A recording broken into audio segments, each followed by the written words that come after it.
Imagine standing in front of a mirror, not the kind that shows your face, but the kind that reflects your fear. You stare, and for a brief second, you see it, that quiet tremor behind your eyes. You call it insecurity, but it's more than that. It's the silent war between who you are and who you think you're supposed to be. You try to fix it. You read books, watch videos, repeat affirmations that sound powerful but feel empty. Believe in yourself. You got this. But deep down, you don't believe it. You're performing it. Here's the truth no one tells you. Real confidence doesn't feel warm. It feels cold. Because it's not built on emotion, it's built on detachment. The ability to remain unmoved by the chaos around you.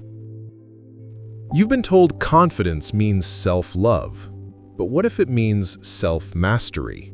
What if true power isn't in feeling good about yourself, but in not needing to feel anything at all to act with certainty? Think about it. Every time you hesitate, it's not because you don't know what to do. It's because you care too much about being liked, being right, being seen. And caring too much is the mind's greatest weakness. The strongest people you've ever met, the ones who walk into a room and shift the air without saying a word, they don't chase confidence, they embody calm. They've learned the secret that society hides beneath motivational slogans. You don't build confidence by adding more noise to your head. You build it by subtracting everything that makes you doubt. Confidence isn't a flame, it's ice. It's clarity in the face of judgment. It's composure when chaos begs for reaction. It's the quiet refusal to be controlled by emotion, approval, or fear. So maybe the reason you still feel unsure isn't because you lack confidence, but because you've been searching for it in the wrong temperature. The world teaches you to warm yourself with validation, but true confidence, cold confidence, doesn't need warmth. It stands untouched even when everything else burns. And here lies the paradox. The moment you stop trying to feel confident is the moment you become it. Because cold confidence doesn't come from feeling ready. It comes from acting without needing to be. So the real question isn't, how do I become confident? It's, how do I become untouchable? Confidence. The word itself feels pure, empowering, but behind it lies a hidden economy of emotion. Every like, every nod of approval, every glance of admiration, they've become our new currency of worth. And somewhere in this endless trade of validation, the mind forgot how to stand on its own. Carl Jung warned that when a person lives only through the eyes of others, the soul becomes a mask, a persona. And this mask, he said, is not just a social necessity, it's a prison of identity.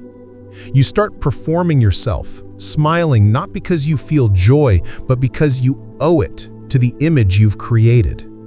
This is where false confidence is born, not in courage, but in choreography. You learn how to appear certain, not be certain. And the more the world rewards your performance, the more you confuse applause with authenticity. Machiavellie understood this centuries ago. He wrote that rulers don't need to be virtuous, only to appear virtuous. Because perception, not truth, is what moves people. And in our modern age, we've all become little rulers of our own digital kingdoms, managing our image, crafting our power, pretending our reflection is real. But here's the psychological trap. When your sense of confidence depends on appearance, you become addicted to maintenance. Every achievement feels temporary. Every compliment fades faster.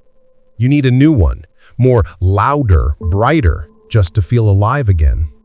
That's not confidence. That's dependency. Nietzsche called it the slave morality of the modern man. The tendency to define oneself by external approval rather than internal strength. You start to crave reassurance the way the weak crave mercy. But true power, he said, belongs to those who can walk through the fire of doubt without begging for relief. The mind, when enslaved by validation, forgets the stillness that real confidence requires. You begin to equate noise with certainty, as if speaking louder means you believe more deeply. But confidence isn't loud. It's the quiet knowing that needs no echo. So, where does cold confidence come from? From the courage to detach, not from people, but from the need to please them. From the strength to let your silence say what your fear never could. And that's the uncomfortable truth. Most people don't want confidence. They want comfort. But real confidence, the cold kind, offers neither warmth nor ease. It offers power. Every performance leaves a residue. The longer you wear a mask, the harder it becomes to remember your real face. You start with small acts, pretending to be confident in a meeting, smiling through discomfort, nodding when you disagree. But over time, pretense becomes personality, and soon you no longer pretend to be confident, you've forgotten what it's like not to pretend. This is the quiet corrosion of the self. The moment your identity becomes a performance, you lose access to your inner authority. You begin living through reflection, waiting for others to confirm what you already know, to define what you should feel. You outsource your certainty, and the world becomes your mirror. And mirrors, no matter how flattering, can never show you the truth, only your absence. The brain adapts to this illusion. Neuroscientists call it cognitive conditioning, when repeated rewards reshape neural pathways. Each like, each nod, each validation triggers dopamine, the brain's pleasure signal. And soon, the mind doesn't crave truth, it craves repetition. It begins to mistake attention for safety. That's why false confidence feels so good. It's a drug dressed as discipline. You start chasing moments that look powerful instead of cultivating what is powerful. The mirror tells you you're doing fine. The applause tells you you're growing. But deep down, the silence between achievements grows heavier. Arthur Schopenhauer once said that the greatest form of suffering is dependence on the opinion of others. Because when you rely on the world to define your worth, you're condemned to live in constant negotiation between what you are and what the world prefers you to be. You think you're building a reputation, but in truth, the reputation is building you. And the higher it climbs, the smaller you feel inside it. Here lies the paradox. The more you perform confidence, the less you possess it. Because confidence that requires an audience isn't confidence, it's theater. It collapses the moment the lights go out. So people keep performing. They can't stop.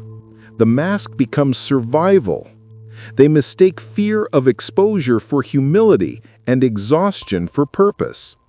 They spend years strengthening an image while the self beneath it withers. And then one day, usually quietly, the illusion cracks. The applause fades. The mirror no longer flatters. And what remains isn't weakness, but emptiness. Because confidence that was never rooted in truth will always end in collapse. True confidence begins where performance ends. It doesn't roar, it doesn't announce itself. It moves quietly, like still water that reflects everything, yet needs nothing. The rebellion against false confidence is not loud. It doesn't start with a motivational quote or a new version of yourself. It starts with honesty, the brutal kind that leaves no room for pretending. You begin by admitting a truth most people never face. You've been performing strength to hide your fear. And once you say that out loud, once you stop lying to yourself, a strange kind of calm appears. Because when you stop trying to appear unbreakable, you finally become unshakable. Marcus Aurelius wrote, "Waste no more time arguing what a good man should be. Be one." He understood something most people today have forgotten, that the only path to true confidence is alignment, not with image, not with expectation, but with truth. You don't build confidence by adding, not by mantras, clothes, or charisma. You build it by subtracting, by stripping away everything that isn't real until what remains no longer needs to prove itself. Machiavellie would call this reclaiming your inner sovereignty. Because the real battlefield isn't between you and the world, it's between your truth and your image. One seeks peace, the other craves applause. Only one can survive. So the rebellion begins with silence. You stop explaining yourself, you stop chasing approval disguised as opportunity, you stop mistaking movement for progress. And in that stillness, when your mind finally stops performing, something remarkable happens. You begin to see the difference between what you are and what you pretend to be. Confidence, at its core, is the absence of fear toward your own truth. It's not dominance. It's not arrogance. It's composure, the ability to remain yourself when everything around you demands you become someone else. This is what the ancients meant by inner fortitude, the discipline of being whole. You don't need to shout to be powerful. You don't need to win to be worthy. You only need to stop betraying yourself in exchange for belonging. And that's where freedom begins. Because once you stop chasing validation, the world loses its hold on you. You no longer measure yourself by reaction, but by resonance. The quiet knowing that your worth isn't borrowed from others, it's built within. You become the calm in every storm, unmoved yet fully alive. And that is the cold confidence no one can fake. In the end, all the noise fades, the ambition, the comparisons, the desperate hunger to be seen. It all dissolves into silence. And what remains is something so still, it feels almost foreign. That stillness is you. Not the version the world demanded, not the mask you wore to survive. Just you, unadorned, unperformed, unafraid. You finally realize confidence was never about walking into a room and thinking you're better than everyone. It's walking in and no longer needing to compare at all. You were taught that power is loud, that success is proof, and that confidence must show. But the truth is colder, quieter, harder. Confidence is what's left when all external sources of validation vanish, and you still know who you are. The world measures worth by visibility, but reality measures it by substance. And substance doesn't advertise itself, it just endures. Nietzsche once said, "He who has a why to live can bear almost any how."